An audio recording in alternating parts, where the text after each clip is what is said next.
jokes that make you laugh, but then they kind of stick with you? Today, we're diving deep into one of those. We're going to deconstruct a pretty provocative routine from comedian Xavier Lamont to unpack the brilliant and frankly hilarious argument that he's hiding right under all the shock value. So let's get into it. So his entire routine, the whole thing, it's built on one single, really powerful idea about us, about politics, about history, and it's the foundation for everything that's about to come. And there it is. That's the core of his whole argument. Our political debates feel like we're stuck on a hamster wheel because, well, we kind of are. He's saying the conflicts, the way we argue, the sides we take, they're timeless. Why? Because human nature itself doesn't really change. And to prove it, he takes us somewhere completely unexpected. To show us what he means, he doesn't just talk about last week's news. Nope, he reaches centuries into the past for maybe the most extreme, most absurd example you could possibly imagine. Okay, the setup here is just perfect. He starts profiling the Incan civilization, right? He's talking up their technological achievements, their incredible calendars. He builds them up as the super sophisticated society. And then he pivots to this one shocking detail about their traditions. They threw babies into volcanoes. And that jarring contrast right there is where the whole satire really kicks off. And this is where the genius of the joke just really starts to shine. He doesn't just state this fact and move on. No, he imagines what the political debates inside that society must have sounded like. This just perfectly illustrates his whole point. The fundamentalist argument? It's a dead-on parody of that tradition-based, this is how we've always done it thinking, even down to a slogan that sounds eerily familiar, right? But then the progressive comes in trying to find a compromise, but their reason is just as nuts. They argue against it because, quote, babies are just too delicious.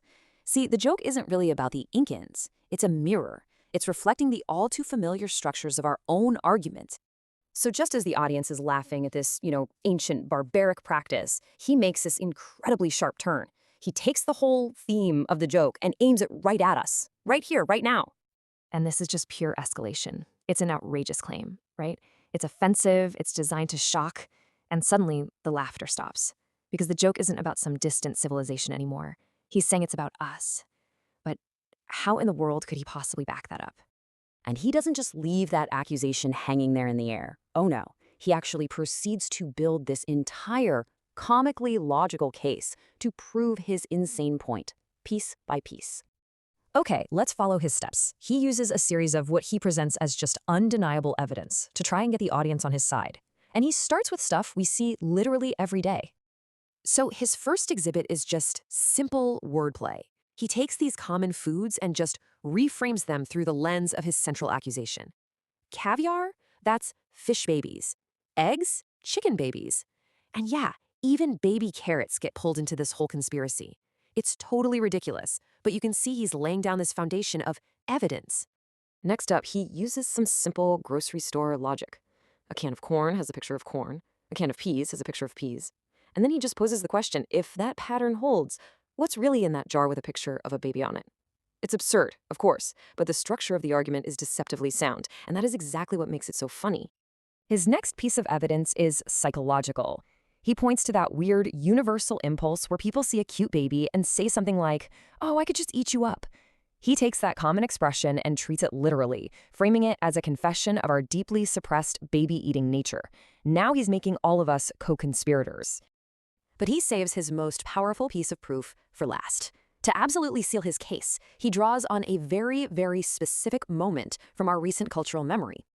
So what is it? What's this final, irrefutable exhibit that's going to prove America is a baby-eating society once and for all?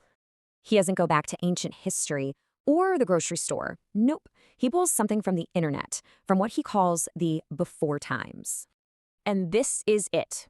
He reminds the audience of that bizarre viral challenge where people filmed themselves throwing slices of American cheese on babies' faces. It seems so random, but for his argument, it's the final ingredient. And that is the final, shocking punchline. He combines the innocent image of a baby with the cheese from that viral trend to create a phrase that sounds like something you'd order off a menu. It ties together every single thread of his argument in one hilarious, unforgettable, and deeply uncomfortable line. So after that entire journey from ancient Incans all the way to modern YouTube trends, what is this incredibly elaborate joke actually trying to say? Well, the routine was never actually about eating babies. It's a total masterclass in satire. By building this airtight logical case for a completely insane idea, the comedian exposes how easily rhetoric and selective evidence can be twisted to prove literally anything. He's showing us that the structure of our own political arguments is often just as absurd as his joke. They're predictable, they're cyclical, and sometimes they're completely detached from reality. He forces us to look past the topic and analyze the way we debate. And that is the real punchline. And really, that's the final takeaway. Once you see this pattern, the appeal to tradition, the flawed logic, the emotional manipulation, you'll start to see it everywhere. It's a reminder that sometimes the best way to understand our own really serious debates is through the lens of a completely unserious joke. So, what arguments have you heard recently that sound just a little bit like a debate over a volcano?